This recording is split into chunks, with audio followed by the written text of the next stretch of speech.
Assalamualaikum warahmatullahi wabarakatuh. Kaifahalukum?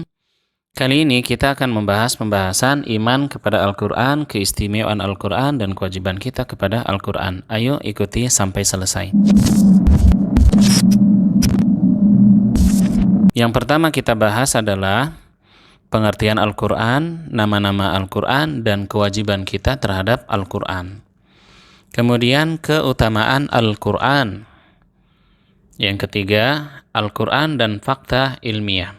Mari kita mulai ke pengertian Al-Quran. Apa arti Al-Quran? Artinya wahyu Allah, kalamullah yang diturunkan kepada Nabi Muhammad melalui malaikat Jibril yang terdiri dari 114 surat, dimulai dari surat Al-Fatihah sampai surat An-Nas. Dengan membacanya, seseorang akan mendapatkan pahala. Ini pengertian Al-Quran. Kemudian nama-nama Al-Quran itu apa saja sih? Al-Quran disebut juga dengan Al-Huda karena dia adalah petunjuk. Al-Furqan, pembeda yang membedakan antara benar dan salah, hak dan batil. Ar-Rahmah, rahmat Allah Ta'ala. Ar-Ruh, jiwa. Asy-Syifa, Al-Quran itu syifa'un, penyembuh. Al-Haq, Al-Quran itu adalah kebenaran. Al-Bayan, Al-Quran disebut juga dengan penjelasan. Al-Mau'izah atau Al-Quran itu pemberi nasihat. Az-Zikr, Al-Quran itu adalah pengingat. Al-Bushra, Al-Quran adalah kabar gembira bagi orang-orang yang beriman berupa ridho, pahala, surga dan surga Allah Subhanahu wa taala. Kewajiban terhadap Al-Quran. Kaum muslim memiliki kewajiban terhadap Al-Quran yang harus dikerjakan. Apabila ditinggalkan, maka ia berdosa telah menyia-nyiakan Al-Quran. Seperti tidak baca Al-Quran, tidak mau belajar Al-Quran, tidak peduli dengan hukum-hukum Al-Quran. Ini meninggalkan Al-Quran dengan cara seperti itu, na'udzubillah. Apa aja kewajiban kaum muslim kepada Al-Quran? Yaitu Al-Quran itu adalah hukum yang sempurna, meyakini bahwa hukum Al-Quran bisa menjadi solusi bagi permasalahan hidup di dunia, seperti kasus permasalahan pencurian, maka diadili dengan hukum Islam, dipotong tangannya agar menimbulkan rasa aman di tengah masyarakat, tidak khawatir barang mereka dicuri oleh orang zalim. Kemudian wajib bagi kaum muslim mempelajari Al-Quran.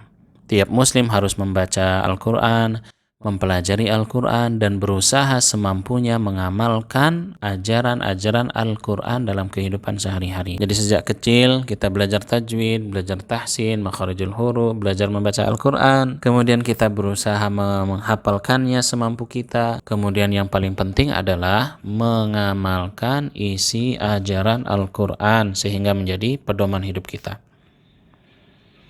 Kemudian kewajiban juga adalah menjaga adab ketika membaca Al-Quran. Wajib menjaga adab-adab terhadap Al-Quran. Bersuci, memegang Al-Quran dengan tangan kanan, membaca Al-Quran dalam posisi duduk yang sopan, tidak memegang membawa Al-Quran dengan tangan kiri. Ketika meletakkan Al-Quran dengan tumpukan buku yang lain, letakkan Al-Quran di tumpukan paling atas. Kemudian membaca Al-Quran dengan menutup aurat. Tidak boleh aurat terbuka ketika seseorang membaca Al-Quran. Apa saja keutamaan-keutamaan Al-Quran? Yang pertama, Al-Quran terpelihara dari tahrif, perubahan, dan tabdil, penggantian. Sebagaimana pada pembahasan sebelumnya, hanya Al-Quran satu-satunya kitab suci yang Allah jaga tiap kalimat, tiap huruf, tiap ayatnya sejak awal diturunkan kepada Nabi Muhammad SAW sampai zaman kita, sampai nanti, tidak ada satupun perubahan yang ada dalam Al-Quran. Ada orang kafir yang berusaha merubah ayat-ayat Al-Quran, merubah letaknya, merubah isinya, tetapi ketahuan oleh kaum muslim sehingga dibakar oleh kaum muslim. Al-Quran yang ada di tengah-tengah kita sama persis dengan Al-Quran yang diturunkan kepada Nabi Muhammad SAW. Isi Al-Quran terjaga dari pertentangan dan kontradiksi. Contoh, di surat Al-Baqarah Allah menjelaskan kisah penciptaan Nabi Adam.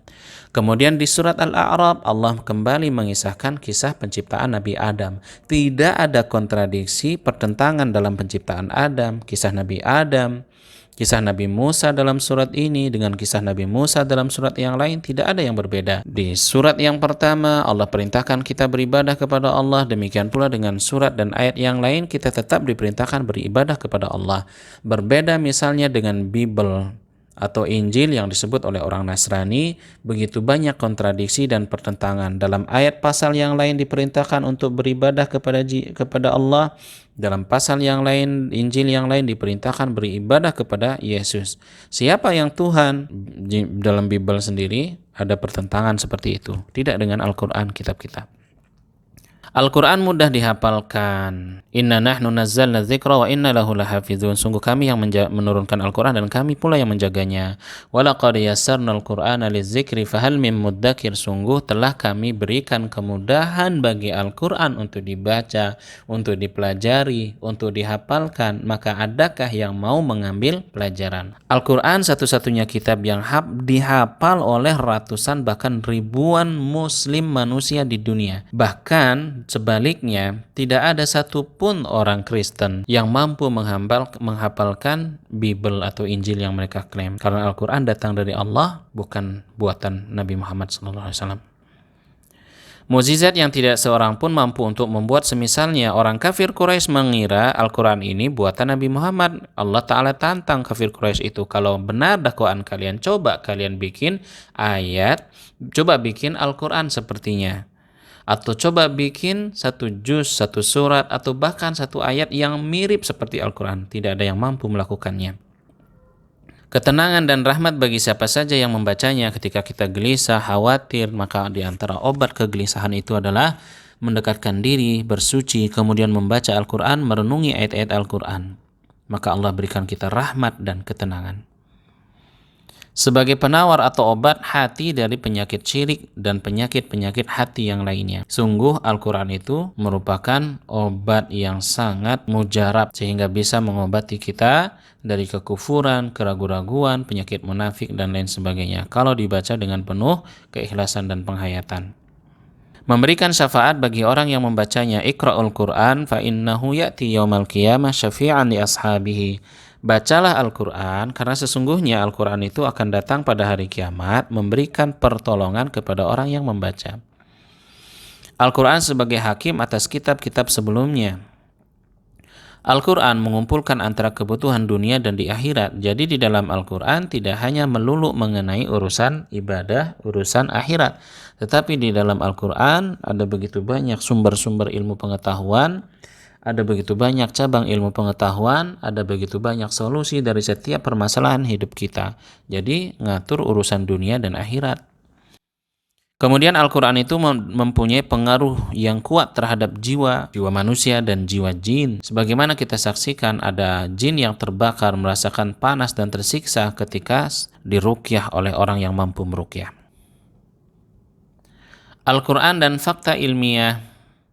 Allah Ta'ala berfirman, sanurihim ayatina fil afaq wa fi anfusihim hatta yatabayyana lahum annahu al-haqq awalam yakfi bi rabbika annahu ala kulli syai'in syahid. Kami akan memperlihatkan kepada mereka tanda-tanda kekuasaan kami di segala wilayah bumi dan pada diri mereka sendiri, hingga jelas bagi mereka bahwa Al-Quran itu adalah kebenaran. Tidakkah cukup bahwa sesungguhnya Tuhanmu menjadi saksi atas segala sesuatu? Ini diantara mukjizat Nabi Muhammad SAW yang abadi, bahkan dapat kita saksikan sekarang ketika seseorang meneliti ilmu pengetahuan, baik cabang kedokteran, fisika, IPA, astronomi. Ada ayat-ayat yang menjelaskan tentang alam semesta, penciptaan, yang ini merupakan menjadi tanda bahwa Al-Quran itu datang dari Allah yang maha mengetahui, yang menciptakan alam ini.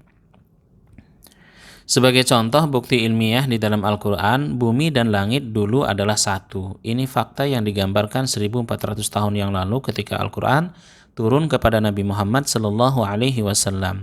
Belum ada alat yang canggih yang dapat membuktikan, atau belum ada ilmu pengetahuan yang mengabarkan bahwa langit dan bumi dahulu satu. Hanya Al-Quran yang mengabarkan. Maka sekarang di zaman yang begitu canggih, ilmu pengetahuan begitu luar biasa perkembangannya, membuktikan kebenaran Al-Quran. Allah berfirman, awalam yaral ladzina kafaru anna as-samawati wal arda kanata ratqa fafataqnahuma wa ja'alna minal ma'i kulla syai'in hayy afala yu'minun. Dan apakah orang-orang kafir itu tidak mengetahui bahwasanya langit dan bumi itu keduanya dahulu adalah suatu yang padu, satu. Kemudian kami pisahkan di antara keduanya dan dari air kami jadikan segala sesuatu hidup. Maka mengapa mereka tidak juga beriman kepada Allah? Saat itu orang tidak ada yang tahu bahwa langit dan bumi itu awalnya satu. Ternyata ilmu pengetahuan modern seperti teori Big Bang dan teori ilmiah lainnya mengatakan bahwa alam semesta, bumi dan langit itu dulunya satu. Kemudian akhirnya pecah menjadi sekarang. Subhanallah. Kemudian ternyata benar segala yang bernyawa termasuk tumbuhan bersel satu pasti mengandung air dan juga membutuhkan air. Keberadaan air adalah indikasi adanya kehidupan di suatu planet. Tanpa air mustahil ada kehidupan. Inilah satu kebenaran ayat Al-Quran bahwa Allah menciptakan yang hidup dari air. Matahari dan bulan bergerak sesuai dengan orbitnya. Wa huwallazi khalaqal laila wan nahara wasyamsa wal qamara kullun fi falaki yasbahun. Dan dialah yang telah menciptakan malam dan siang, matahari dan bulan masing-masing dari keduanya itu beredar di dalam garis edarnya. Jadi jangan kaget ketika Al-Quran mengabarkan matahari ternyata bergerak. Apakah matahari yang mengelilingi bumi? Di dalam Al-Quran, di ayat ini Allah mengisyaratkan matahari itu bergerak tidak diam. Kalau yang kita pelajari di pelajaran fisika atau IPA di kelas, bumi berotasi mengelilingi matahari. Al-Quran mengabarkan matahari ikut bergerak. Sebagaimana dalam salah satu hadis dikabarkan bahwa matahari itu mengorbit, bergerak, berputar sesuai dengan garis yang Allah tetapkan hingga akhirnya matahari itu terbit dari tempat dia tenggelam. Itulah saat terjadinya hari kiamat. Baik, demikian pembahasan mengenai fakta ilmiah di dalam Al-Quran. Assalamualaikum warahmatullahi wabarakatuh.